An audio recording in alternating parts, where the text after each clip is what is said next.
여러분 안녕하십니까? 11주차 수요일 강의를 시작하도록 하겠습니다. 사람이 죽기 전에 가장 후회하는 5가지를 대해서 말씀드리겠습니다. 첫 번째, 남 눈치 보지 말고 내 뜻대로 좀 살 걸. 두 번째, 일 좀 덜 하고 소중한 사람들과 좀 더 많은 시간을 보낼 걸. 세 번째, 내 감정에 좀 더 충실할 걸. 네 번째, 친구들과 좀 더 잘 지낼 걸. 다섯 번째, 좀 더 도전을 하면서 살 걸. 이라는 후회를 한다고 합니다. 우리가 열심히 살아갈 때는 오로지 돈을 벌기 위해서 아끼고 베풀지 못하고 즐겁게 놀지도 못하고 소중한 사람들과 함께 시간도 보내지 못하면서 남 눈치를 보면서 살아가기에 바쁩니다. 위에서 말한 5가지를 모두 지키면서 살아가기에는 주위의 여건이나 상황이 뒷받침되어 주지 못하는 경우가 많습니다.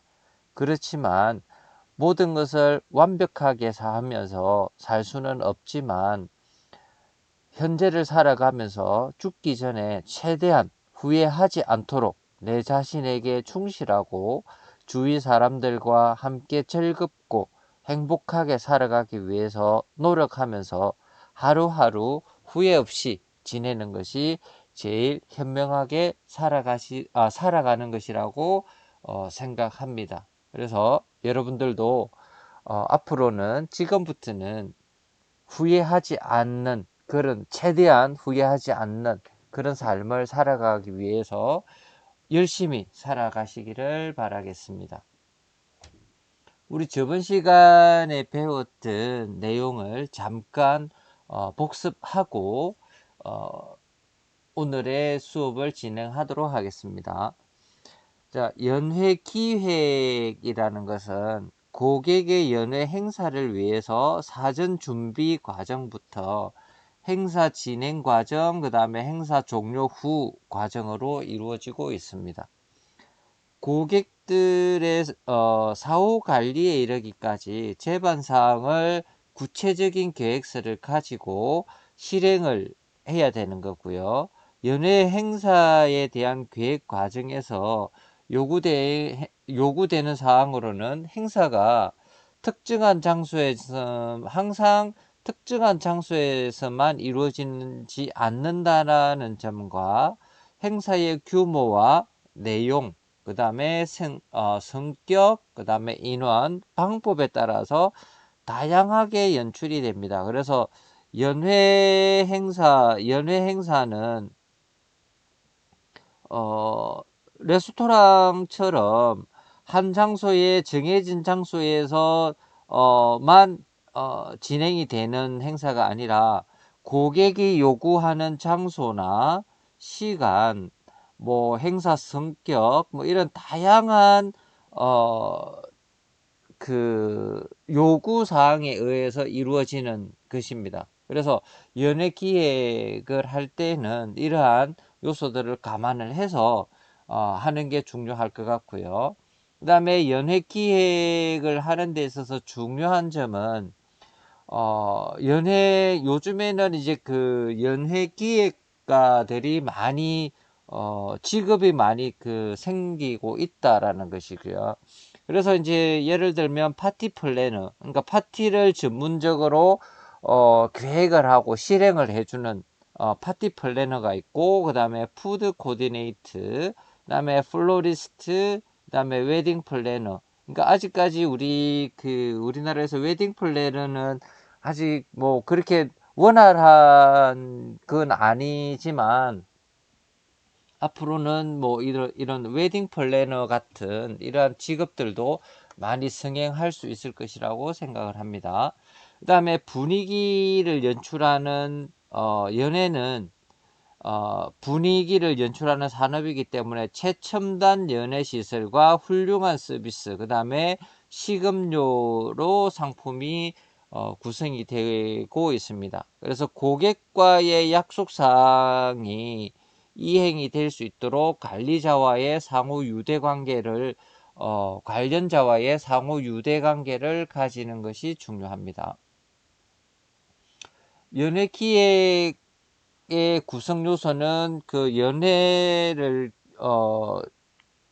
그 주체하고 주관하는 이런 그 뭐 개인이라든지 뭐 단체라든지 뭐 기업이라든지 이런 주체와 주관하는 사람이나 기관이 있고요. 그 다음에 행사의 목적, 그 행사를 하는 목적에 의해서 그 목적을 성공적으로 달성할 수 있도록, 그래서 주체자와 주관자뿐만이 아니라 그 연회를 기획을 하고 실제 연회 행사를 진행하는 이런 그 연회 그 직원까지 이렇게 연합을 해서 그 행사의 목적을 달성할 수 있도록 해야 된다라는 거. 그다음에 이제 그 연회 기획의 구성 요소에는 이제 뭐 일시가 있습니다. 그래서 우리가 뭐 어린이날, 어버이날, 뭐 그 크리스마스 뭐 이런 행사들처럼 그 행사의 그 일시가 굉장히 중요하고요. 그 다음에 그 연회장, 그러니까 연회가 열리는 이런 장소가 필요합니다. 그래서 이제 뭐 호텔에 있는 연회장을 활용할 수도 있고, 아니면 뭐 주최자나 뭐 주관 기업 뭐 이런 단체들이 그들이 원하는 장소가 또 있을 겁니다. 뭐 야외가 될 수도 있고 개인 뭐 기업일 수도 있고 정부 행사일 수도 있고 이렇게 다양한 그 장소에 의해서 이제 연회를 기획을 하게 되고 그 장소에서 연회 행사를 진행이 되고 있습니다. 그 다음에 행사의 형태는 이렇게 뭐 딱 정해진 것은 아니지만 주최자나 주관자가 원하는 이런 그 모든 요구사항에 의해서 진행이 됩니다. 그래서 연회를 그 행사하는 이런 형태는 딱 정해진 것은 없고 그 요구사항에 따라서 다양한 형태로 이루어지게 됩니다. 그 다음에 이제 뭐 연출, 뭐 특히 이런 연출이 굉장히 중요한데 그 뭐 결혼식이라든지 약혼식이라든지 뭐 이런 다양한 행사를 함에 있어서 이런 그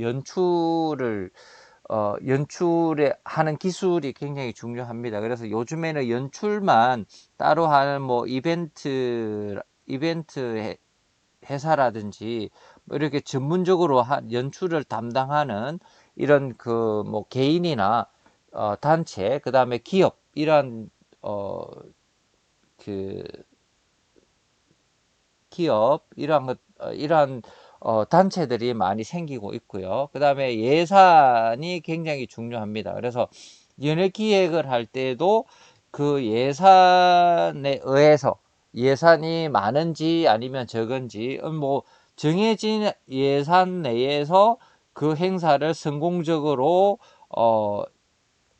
행사의 목적에 맞게 목적을 달성을 하고 그 다음에 뭐 연출이라든지 이런 형태 이러한 것들을 성공적으로 성공적으로 그 행사를 달성할 수 있도록 해야 됩니다. 그래서 이 예산이 얼마가 되느냐에 따라서 그 행사의 뭐 이런 연출이라든지 기획이라든지 그 다음에 화려함 뭐 이런 다양한 행사 내용을 구성을 할 수가 있습니다. 그래서 제일 중요한 이런 예산이 명확하게 정해져 있어야 된다라는 거고요.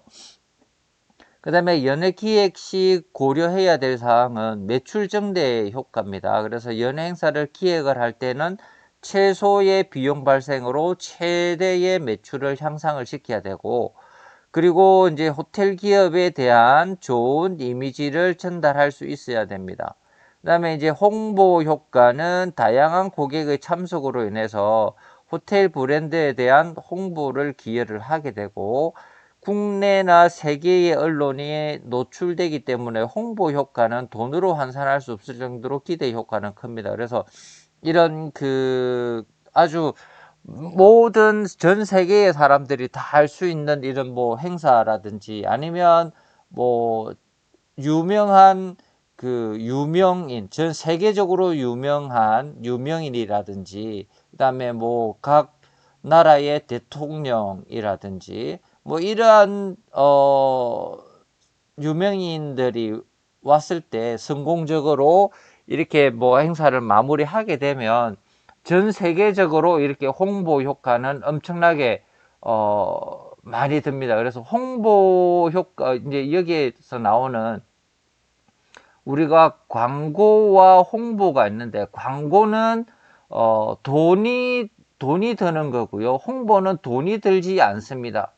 뭐 이게 무슨 말이냐면, 우리가 뭐 기업에서 광고 신제품이 나와서 광고를 TV라든지 뭐 이런데, TV나 신문에 광고를 하려면 돈이 필요합니다. 그래서 그 돈을 가지고 뭐 신문사나 TV 방송국에 가서, 이렇게 광고를 내주시오, 이렇게 하면 원하는 시간 원하는 광고를 그 기업이 원하는 대로 그대로 다 해주는 게 광고입니다. 그러니까 기업으로부터 광고주로부터 돈을 받게 되는 것이죠. 돈을 받고 그대로 해주는 거고, 홍보는 돈을 받지 않습니다. 그래서 우리 어느 뭐 A라는 호텔에 미국 대통령이 왔다고 하면, 이거는 이 미국 대통령이 A라는 호텔에 오게 되면, 미국 대통령이 A 호텔에 오게 되면, 뭐 모든 전 세계의 언론, 뭐 TV나 신문이나 이런 모든 언론들이 이 호텔에 와서 취재를 하게 되겠죠. 취재를 하고 나서 이 자기 나라에 이렇게 뭐 신문이나 방송에 보냅니다. 이렇게 되면 대한민국의 A라는 호텔에 지금 미국 대통령이 머무르고 있는데 이런 행사를 하고 이런 행사를 이렇게 했다라고 이렇게 광고를 하면, 전 세계인들이 대한민국에는 A라는 호텔이 굉장히 유명한 호텔이구나, 그리고 내가 다음에 뭐 비즈니스를 하든지 여행을 가든지 다음에 꼭 A라는 호텔을 한번 가봐야 되겠다, 뭐 투숙을 해야 되겠다라는 이러한 것들을 하게 되겠죠. 그래서 홍보 효과는 돈으로 환산할 수 없을 정도로 굉장히 크게 나타나게 됩니다. 그 다음에 이제 우리 테이블 플랜에 대해서 공부하도록 하겠습니다. 테이블 플랜은 좌석 배치도로서 식탁의 모형을 중심으로 해서, 테이블 플랜이라고 하면 좌석 배치도를 이야기합니다. 그래서 식탁의 모형을 중심으로 해서 그 주위에 참석하는 사람의 이름을 배열해 놓은 것을 우리가 테이블 플랜이라고 이야기를 합니다. 그래서 뭐 행사 인원, 참석 인원이 작으면 뭐 크게 문제는 되지 않지만, 보통 대연회장에서 뭐 최소 몇백 명에서 몇천 명씩 되면 자기 각 개인마다 이렇게 자리를 안내해 줄 수가 없습니다. 그렇기 때문에 테이블 플랜을 이렇게 만듭니다. 만들어서 뭐 1번, 2번, 3번, 4번, 5번 이렇게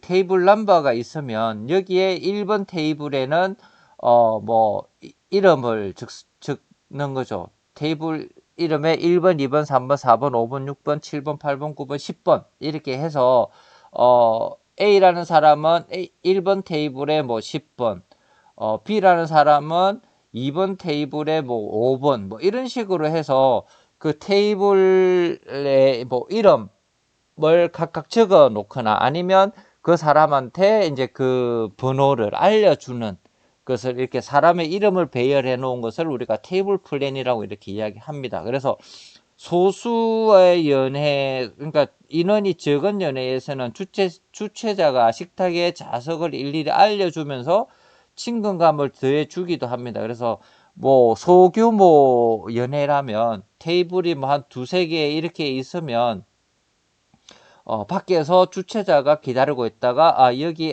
앉으세요, 여기 앉으세요 이렇게 일일이 안내해주고 뭐 의자까지 빼주게 되면 굉장히 좀 뭐 친근감을 느끼게 되고 더 감사함을 느끼게 되고 뭐 이런 것을 더해주기도 합니다.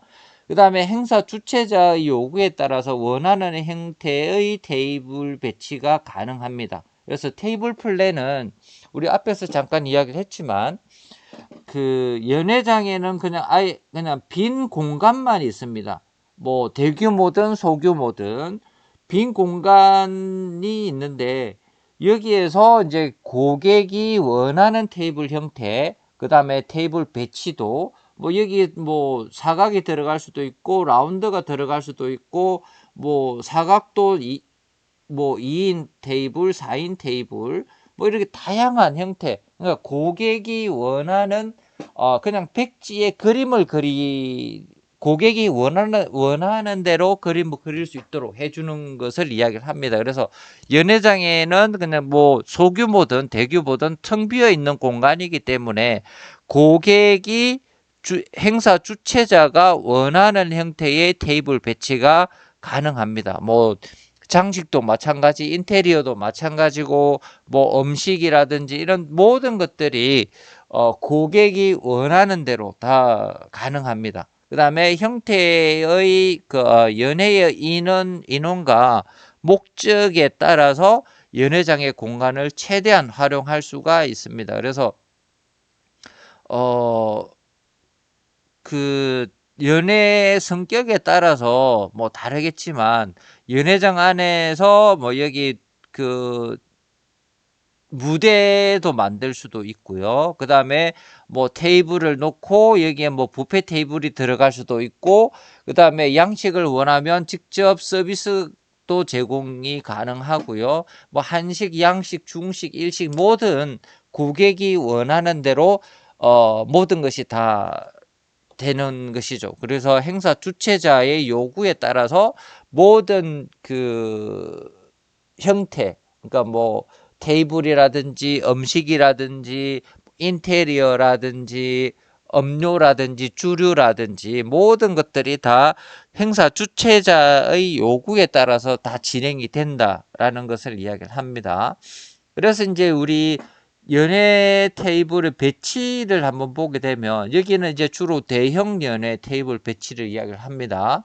그다음에 이제 디너 스타일인데 공간의 활용도뿐만이 아니라 많은 인원을 수용할 수 있고 다양한 목적의 형태에 어울리는 테이블 배치입니다. 그래서 우리 이런 형태 디너 스타일 형태는 여기서 무대가 있습니다. 무대가 있으면 여기서 뭐 디너 파티도 할 수가 있습니다. 그래서 유명 가수를 초청을 해서 여기에서 공연을 하고, 그 다음에 여기에는 이제 뭐 인원들이 라운드 테이블에 보통 한 8명에서 10명 정도 이렇게 앉으면 이 테이블에 모두 다 이제 앉아서 식사를 하고 나서 여기 테이블에 앉아서 식사를 하고 식사가 끝나고 나면 여기서 가수가 공연을 하기도 하고요. 그 다음에 뭐 공연도 가능하고 뭐 이런 뭐 문화 행사, 그 다음에 뭐 이런 세미나도 가능하고 이렇게 해서 다양한 이러한 행사를 진행을 할 수가 있는 그러한 테이블 배치라고 할 수가 있습니다. 그래서 라운드 테이블은 8명에서 10명까지 앉을 수가 있고 행사의 성격과 메뉴에 따라서 인원이 조절 가능합니다. 그래서 뭐 10명 정도 앉으면 조금 양식으로 하면 양식 메뉴를 하면 양식 코스를 하면 저녁 디너 같은 경우에는 한 일반적으로 한 7코스에서 한 9코스 정도 되는데 테이블 세팅을 하면 10명이 앉으면 테이블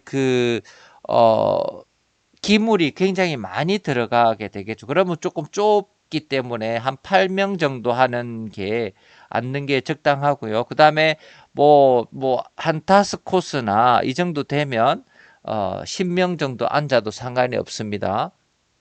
그래서 이렇게 디너 스타일 테이블 배치가 어, 굉장히 이제 가장 많이 사용이 되고 무난하게 많은 인원이 한꺼번에 식사도 하고 뭐 행사를 진행을 할 수 있도록 하는 배치라고 보실 수가 있습니다.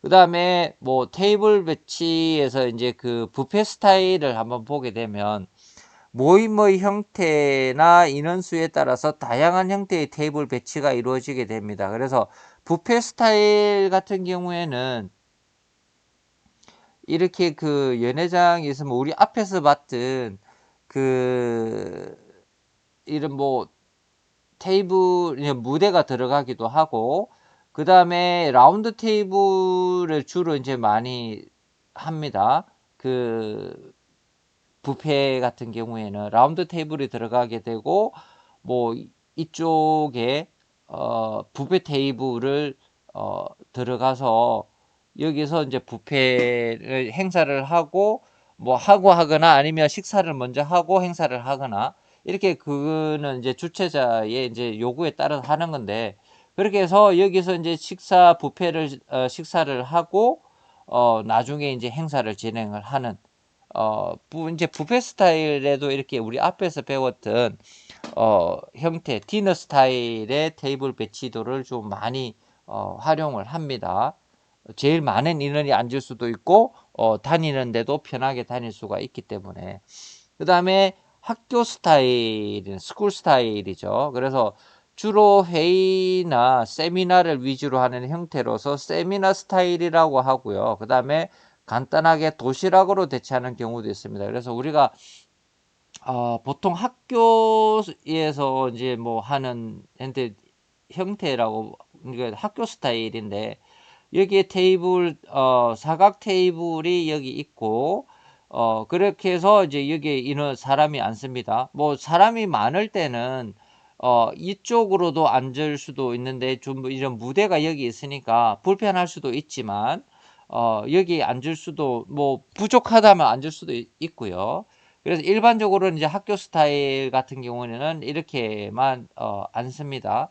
앉고 나중에 이제 식사는 뷔페를 하게 되면 여기서는 좀 공간도 좀 협소하고 그다음에 식사를 하기에는 굉장히 불편한 이런 겁니다. 그래서 뭐 연수라든지 그다음에 뭐 세미나라든지 이렇게 이제 강연을 듣고 마치는 위주로 하는 건데 여기서 이제 좀 한다면 식사를 하게 된다면 이제 도시락으로 주로 대체를 하고요. 도시락을 하거나 아니면 뷔페로 한다면 이 공간을 떠나서 다른 연회장이나 아니면 그 레스토랑에 가서 식사를 하는 이러한 형태로 진행이 됩니다.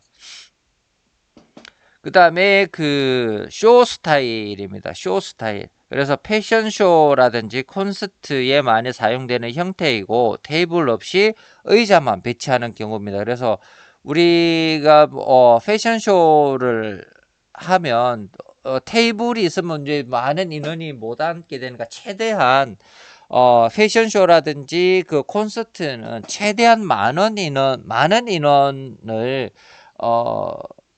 들어와야 되기 때문에 그냥 의자만 배치를 합니다. 의자만 배치를 하고 주로 뭐 이런 행사 같은 경우에는 콘서트나 패션쇼 같은 경우에는 주로 이제 식사는 안 하고요. 그냥 그 공연장만 연회장만 대여해주는 이러한 형태로 많이 가고 있습니다. 워낙 사람이 많기 때문에 식사는 할 수가 없습니다. 그래서 의자만 배치를 해서 그 행사를 진행을 할 수 있도록 하는 경우고요.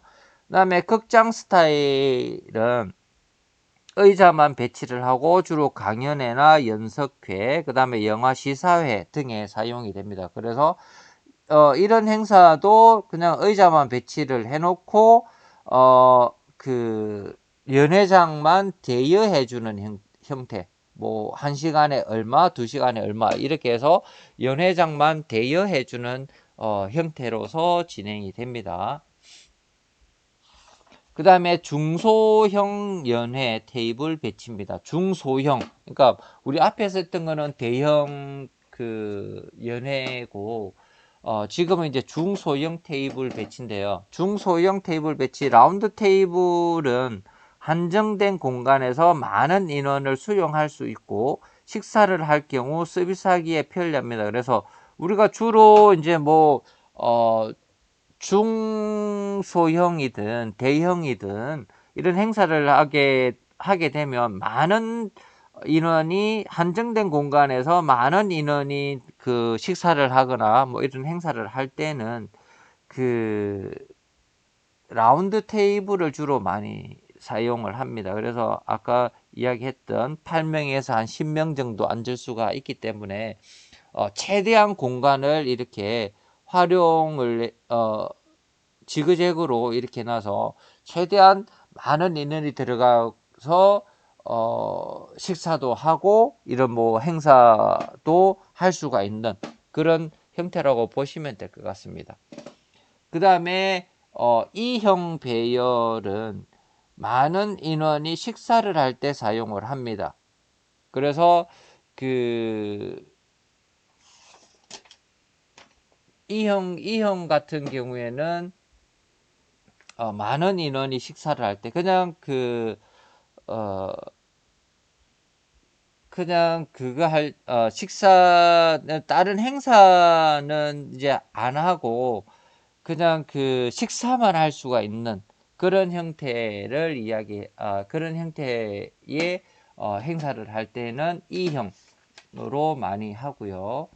그 다음에 U자형 배열은 소수의 인원이 회의나 식사를 할 때 사용이 되고 테이블 클로스는 양쪽이 균형 있게 내려와야 된다라는 것이죠. 그래서 주로 헤드 테이블이 필요한 연회로서 공간이 넓은 경우에는 T자나 U자로 배치하는 것도 괜찮습니다. 그 다음에 그 I형 배열은 적은 인원의 회의나 식사를 할 때 사용되는 배열입니다. 그래서 여기서는 이제 그 U자형이고요. 그 다음에 I형은 이렇게 일자로 이렇게 나서 여기서 회의도 하고 그 식사도 할 수가 있는 이런 형태의 테이블 배열이라고 할 수가 있습니다. 그 다음에 T형 배열은 헤드 테이블에 많은 사람이 앉아야 할 경우 사용되는 배열인데 보통 그 T자형이면 이런 식으로 이제 T자로 배열을 하는데 여기가 이제 그 헤드 테이블입니다. 헤드 테이블에는 주로 이제 뭐 토론을 하거나 뭐 이렇게 회의를 할 때 여기에 이제 뭐 이제 뭐 토론자나 뭐 이렇게 회의를 주최하는 이런 헤드 테이블에 앉고 여기는 이제 뭐 다른 뭐 배심원들이나 이런 사람들이 앉게 되겠죠. 자, 그 다음에 말 발굽형은 U자형과 비슷하고요. 여기 이제 말 발굽형인데 U자형과 비슷하고 모서리를 둥글게 해서 부드러운 감을 주게 되고 더 많은 사람이 앉을 수 있게 배열을 합니다. 그래서 보통 우리가 여기 보면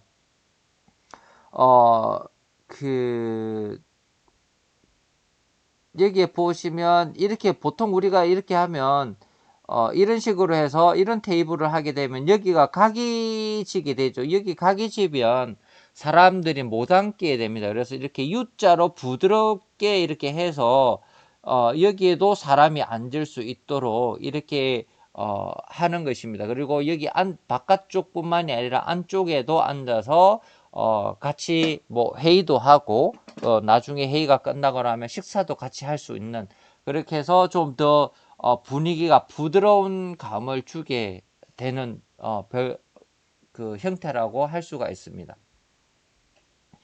그 다음에 오발형인데요. 상습의 개념이 필요 없는 소수의 인원이 회의나 식사할 때 주로 사용하는 배열이라고 할 수가 있습니다. 그래서 오발형은 뭐 이렇게 해서 여기 모서리가 사각지지 않고 좀 부드럽게 해서 소수의 인원이 회의나 식사할 때 주로 사용을 하는 배열이라고 할 수가 있습니다.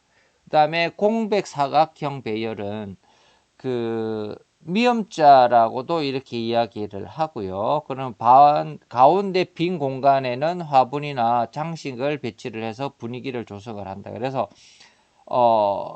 물론 여기 안에도 테이블이 들어가기도 그 안에 또 사람이 앉을 수도 있기는 하지만 주로 이런 배열에서는 안에는 뭐 사람이 안 앉는 형태가 많고요. 그리고 여기 빈 공간이 있으면 여기에 뭐 화분이나 이렇게 장식을 해서 좀 분위기가 좀 부드럽게 진행이 될 수가 있고, 또 텅 비어 있는 이러한 느낌을 주지 않도록 배치를 하는 것이 중요합니다. 그 다음에 그 뷔페나 칵테일 리셉션 테이블 배치입니다. 그래서 우리가 뷔페를 하거나 뭐 칵테일을 이제 하게 되면 이런 또 테이블이 또 따로 있어야 되겠죠. 그래서 뷔페 테이블이나 칵테일을 할 때는 이제 테이블의 다양한 장소에 따라서 좀 다양한 형태의 테이블 형태가 있습니다. 그래서 이제 착석 뷔페는 앉아서 먹는, 뷔페는 음식 진열대가 비교적 단순하고, 스탠딩 뷔페일 때는 칵테일 리셉션이나 뭐 스탠딩 뷔페, 그러니까 스탠딩 뷔페는 우리가 이제 착석 뷔페는 우리가 일반적으로 보는 연회장이나 이렇게 해서 뷔페 테이블에 가서 음식을 떠가지고 와서 테이블에 앉아서 식사를 하는 그런 형태인데, 스탠딩 뷔페 같은 경우에는 서서 먹는 겁니다. 그냥 뭐 간단한 음료나 칵테일이나 이렇게 해서 서서 이제 조그만 라운드 테이블을 이렇게 배치를 하고, 그 다음에 여기 뷔페 테이블이 따로 이제 해놓고, 여기에서 이제 뷔페 음식도 그렇게 많지는 않습니다. 간단하게 이렇게 먹는 안주 비슷한 개념으로 이렇게 해서 배치를 음식이 있으면 여기서 간단하게 떠가지고 와서 여기 라운드 테이블에 있는 의자는 없습니다. 라운드 테이블에 접시를 놓고 서서 사람들과 같이 서서 음식도 먹고 이야기도 하고 같이 뭐 칵테일도 한 잔씩 하면서 서서 간단하게 먹고 뭐 나가는, 그러니까 이거는 이제 주로 이제 뭐 소규모 파티 개념이라고 보시면 됩니다. 그래서 시간은 길지는 않고요. 보통 뭐 1시간, 2시간 이 정도 해서 사람들이 간단하게 이야기도 하면서 간단하게 식사도 하면서 그 다음에 칵테일도 한 잔씩 하면서 이렇게 이야기도 하고 나누고, 뭐 시간이 어느 정도 지나면 이제 많이 가는, 그래서 주로 이러한 형태의 스탠딩 뷔페는 주로 이제 서양에서 주로 많이 하는 스타일입니다. 그래서 우리나라 스타일 같은 경우에는 이제 무조건 음식을 먹거나 뭐 이야기를 하거나 할 때는 앉아서 이제 하는 경우가 많은데, 외국에서는 이런 스탠딩 뷔페라든지 칵테일 리셉션 이러한 것들을 주로 많이 합니다. 그래서 칵테일 리셉션 같은 경우에도 이렇게 조그마한 라운드 테이블을 저기 소규모 연회장에 몇 개 놓고 여기에 이제 테이블 중간에 이렇게 간단하게 먹을 수 있는 뭐 안주를 그 안주가 있습니다. 그러면 여기에서 서서 그냥 뭐 칵테일도 한 잔씩 먹고 안주도 먹으면서 이야기를 나누는 것을 우리가 칵테일 리셉션 또는 칵테일 파티 뭐 이런 것들을 이야기를 합니다.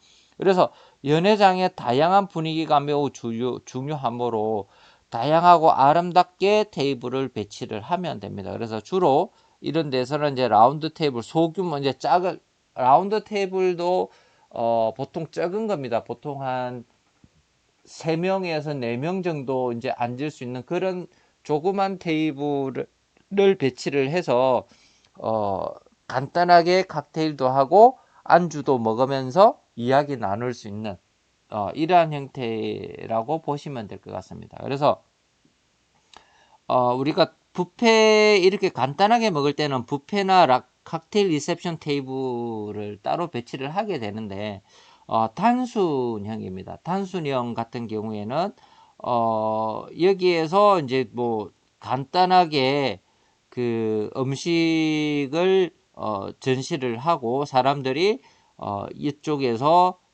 양쪽에서 이렇게 다니면서 음식을 담을 수 있도록 이렇게 하는 것이고요.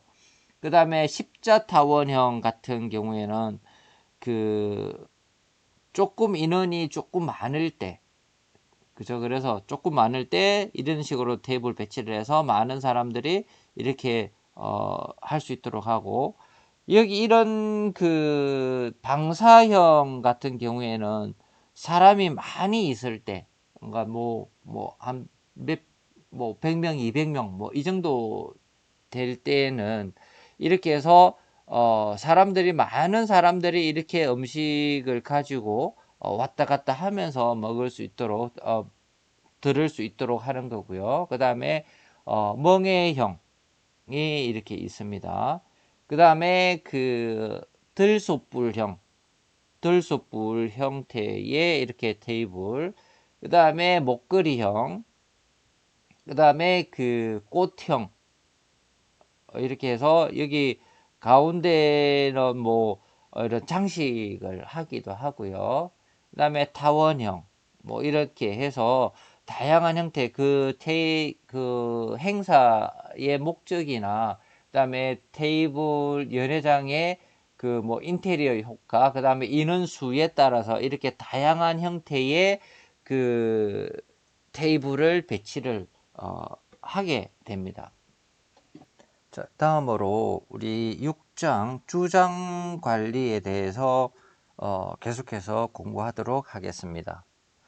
주장이라고 하면 우리가 보통 바라고 이야기를 많이 합니다. 그래서 호텔의 바는 차별화된 분위기와 품위 있는 서비스 음료와 간단한 음식을 제공하는 곳이고 사교와 비즈니스를 위한 장소로서 중요한 역할을 하는 곳이기도 합니다. 그래서 이제 바는 프랑스에서 유래가 되었고요. 그래서 고객과 바텐더 사이에 놓여진 긴 판을 우리가 바라고 이야기를 합니다. 그래서 현재는 술이 제공되는 카운터나 술을 마실 수 있는 장소의 의미로서 우리가 바라고 이야기를 하고 있습니다.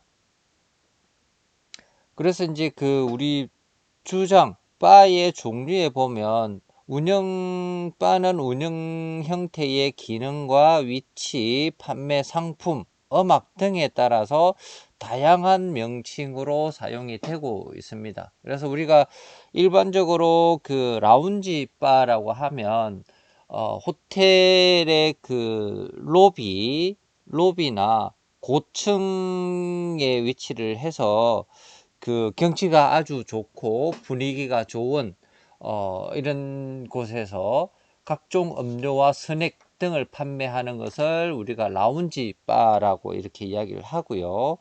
그 다음에 멤버십 바는 회원제로 운영이 됩니다. 그래서 이제 우리 호텔에 보면 해원제가 굉장히 많습니다. 그래서 이제 뭐, 피트니스 클럽이라든지, 그 다음에 뭐, 사우나, 그 다음에 이런 다양한 이러한 그 클럽 등의 해원제가 많이 있습니다. 그래서 호텔에 있는 바 같은 경우에도 해원제로 운영되는 어, 바가 있는데 거기에는 회원 이외에는 출입이 안 됩니다. 그래서 이런 뭐 그 회원제가 되면 그곳에서 어 1년에 뭐 얼마씩 이렇게 회원을 내고 가입을 하고 그 가입을 한 사람이 들어가서 뭐, 뭐 음악도 즐기고 술도 먹고 이렇게 하는데 이제 거기서는 뭐 술이 남으면 뭐 키핑도 우리가 뭐 이렇게 키핑도 되죠. 자, 그렇게 해서 이제 멤버십들만 이용을 할 수 있도록 하는 것이 이제 멤버십 바고요. 그다음에 펍 같은 경우에는 영국식 선술집 형태로 운영이 되고 재즈나 그 피아노 등 라이브 공연 등도 이렇게 제공을 합니다. 그래서 이제 다양한 유흥 시설들이 갖추어진 엔터테인먼트 바가 있습니다. 그 다음에 그 스포츠 바는 스포츠 애호가들이 모여서 스포츠 중계를 즐기거나 당구, 탁구 뭐 이런 게임을 할 수 있는 바로 운영이 되고 있고요. 그 다음에 가라오케는 우리 뭐 고객이 음악 반주에 맞춰서 노래를 부를 수 있는 시설로서 뭐 첨단 오디오나 비디오 시스템이 갖추어져 있습니다. 그 다음에 댄싱 바는 춤을 출 수 있는 바로서 뭐 나이트 클럽이나 클럽 바 이런 곳이 있고요. 그 다음에 그 플레어 바는 플레어라고 하면 바텐더들이 고객에게 즐거움을 주기 위해서 음악에 맞춰서 다양한 동작과 볼거리를 제공을 하고 칵테일을 조주하는 행위를 말합니다. 그 다음에 판매 상품에 따른 종류를 보면 뭐 칵테일바, 와인바, 위스키바, 그 다음에 맥주바 뭐 이러한 종류들이 있고요. 음악 장르에 따른 뭐 종류는 재즈바라든지 피아노바, 그 다음에 클래식바 뭐 이러한 다양한 종류의 이런 바들이 있습니다. 그래서 이제 그 우리 음료의 정의부터 한번 살펴보게 되면 음료의 그 사전적 의미는 물이나 차, 술 따위에 이제 술 따위와 같이 사람이 마시는 액체를 통틀어서 이르는 말을 우리가 음료라고 이야기를 하는데 이 중에서 물은 인간의 신체 구성 요소 중 약 70%를 차지를 하고 있습니다. 그래서 모든 생물은 물로부터 발생을 하였으며 물이 없이는 생명을 유지할 수가 없을 정도로 물과 생물은 밀접한 관계를 가지고 있습니다. 그래서 물은 수분을 섭취하기 위해서 인간은 다양한 형태의 음료를 마시게 되어 있습니다. 그래서 우리가 음료라고 하면 주로 이제 뭐 술이나 뭐 음료수, 그러니까 뭐 환타, 사이다, 콜라 뭐 이러한 것들을 이야기하는데 우리나라에서의 음료는 일반적으로 뭐 비알코올성 음료를 의미를 합니다. 그래서 뭐 그 일반적으로 뭐 사이다, 소주가 아니고 사이다, 콜라 뭐 이런 뭐 우리가 환타 뭐 이런 음료들 있잖아요. 뭐 이런 종류를 우리나라에서는 음료수라고 이야기를 하죠. 그래서 음료라고 이야기를 하고 알코올성 음료로는 술이라고 우리가 이렇게 구분을 해서 사용을 하고 있습니다. 그래서 서양인들은 마시는 것을 통칭으로 해서 음료라고 합니다. 그래서 우리 뭐 식음료도 여기 보듯이 푸드 앤 베브리지 이렇게 하고 있죠. 그래서 음식과 음료 뭐 여기 서양에서는 우리는 앞에서 이야기했던 음료라고 하면 사이다, 콜라, 환타 뭐 이렇게 음료수로 이야기를 하지만 서양인들은 주로 이제 뭐 통틀어서 술이든 음료든 통틀어서 우리가 베버리지라고 이렇게 이야기를 하죠. 그래서 알코올성 음료의 의미가 더 짙게 표현을 하고 있습니다. 그래서 와인은 포도주라는 뜻으로 사용을 하고 있지만 발효주를 뜻하고 있습니다. 일반적으로 술을 통칭하는 말로는 리커라고도 이야기를 하고요. 그래서 정류주의 의미를 이야기를 합니다. 그래서 정류주는 뭐 하드리커라든지 뭐 스피릿 이런 게라고도 스피릿이라고도 합니다.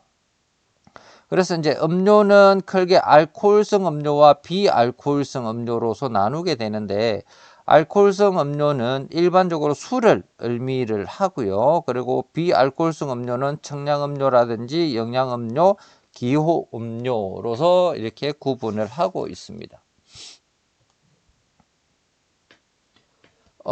음료의 분류를 보면 우리가 음료라고 하면 알코올성 음료와 비알코올성 음료로 이제 구분을 하는데 알코올성 음료는 이렇게 양조주, 그 다음에 정류주, 혼성주로서 이렇게 구분을 하고요. 그래서 양조주는 우리가 뭐 포도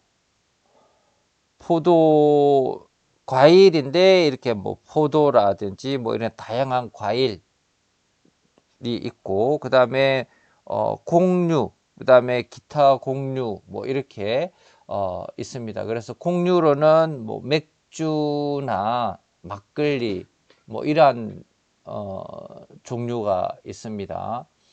그 다음에 이제 그 정류주 같은 경우에는 그 곡류나 사탕수수, 과실, 용설란 뭐 이런 종류가 있는데 위스키나 곡류나 위스키나 보드카, 진 뭐 이런 게 있고 사탕수수는 사탕수수로 이제 럼이 만들어지게 되고 과일은 뭐 브랜디, 그다음에 용설란은 데킬라 뭐 이렇게 제조를 하고 있습니다. 그다음에 혼성주는 뭐 과일이나 약초, 향미료, 그다음에 종자류 뭐 이런 것들을 사용을 합니다. 그다음에 뭐 알코올성에는 그 청량음료나 영양음료, 기호음료, 기능성 음료 이런 게 이제 나누게 됩니다. 그 다음에 이제 그 바의 조직을 보게 되면 주로 호텔에서는 이렇게 부서가 바로 이렇게 따로 이렇게 조직이 있습니다. 그래서 거기에는 이제 음료 과장이 있고요. 이제 음료 과장이 이렇게 호텔에 있는 모든 바를 총괄하는 사람이라고 볼 수가 있습니다. 그래서 그 밑에는 그 바 지배인이 있는데 바 지배인과 부지배인 그리고 이제 캡틴 이렇게 있습니다. 그래서 바 지배인 같은 경우에도 이렇게 보시면 호텔에 있는 모든 음료를 총괄하는 이러한 그 사람이기 때문에 그 호텔에서도 이렇게 부서가 많이 있지 않습니까? 각종 그 레스토랑이 있고 그 다음에 뭐 바도 앞에서 우리 공부했던 바 종류도 이렇게 많이 있고 그 다음에 이제 뭐 연회장도 있고요. 그리고 이제 연회장도 이렇게 호텔에 있는 내부에 있는 연회장도 있고 그 다음에 외부에 있는 뭐 출장 뷔페 같은 이런 경우도 있습니다. 그래서 지배인이나 부지배인 같은 경우에는 매일 행사가 연회장 같은 경우에는 뭐 내부에서 하든 외부에서 하든 이런 행사가 있을 때도 많이 있을 때도 있고 없을 때도 있고 이렇게 하기 때문에 항상 그 이 행사의 그 종류에 따라서 이 행사에서도 이렇게 그 바가 필요한 경우가 있습니다. 우리 앞에서 연회장에서 이야기했던 것처럼 그 행사를 시작하기 전에 이렇게 간단하게 여기서 칵테일